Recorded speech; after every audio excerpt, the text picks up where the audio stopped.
for Black girl nerds.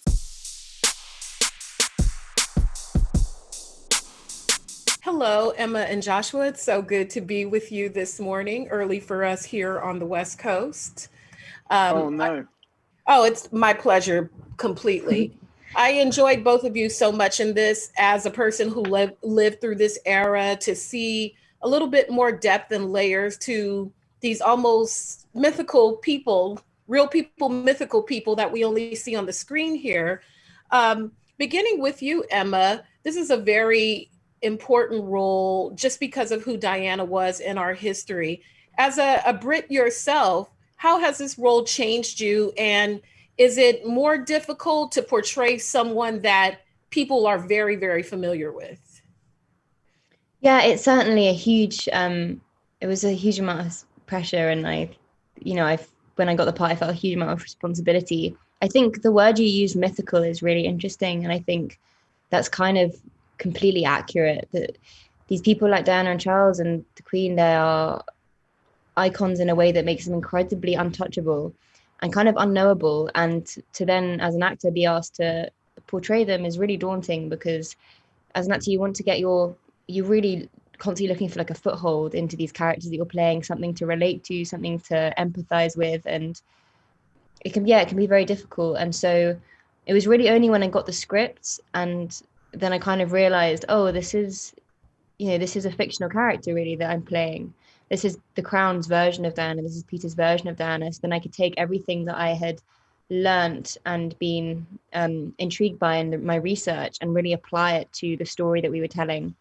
And which was really interesting. And then I became fascinated with like the psychology behind everything she went through, including like her relationship with her parents as a child, which I think was quite fraught, and how that had an effect on her later relationships. And then obviously her mental health as well, and how that deteriorated and then how it got better. But yeah, you're interesting as well how you talk about how the world has changed. And I think that is something that I think I had to be mindful of, that, she existed in quite a different time. And, how that would have influenced her and how that influences me. It was very interesting. Yeah. Same with you, Joshua. The character you're portraying is still a very living, breathing person.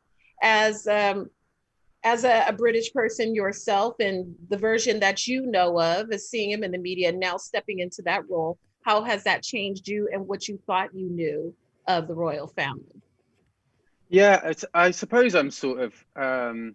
I think Diana's a person in real life. I think it's very hard to not know a little bit about, just because of the kind of the sort of the size of her popularity, and how growing up she was everywhere.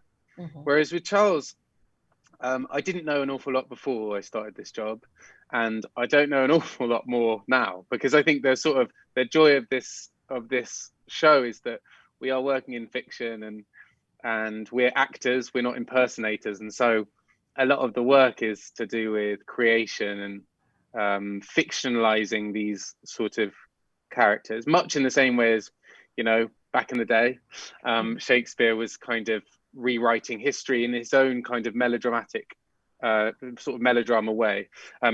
I think it's a sort of similar process here. So I know a little bit, I suppose I know a little fun facts, like he eats a boiled egg with every meal apparently. But beyond that, I'm just sort of like, I don't know. I know my lines, and that's the most important thing. Well, you both were very wonderful, and I enjoyed it tremendously. Thank you so much for your time. Thank you. Thanks very much. Bye. Bye.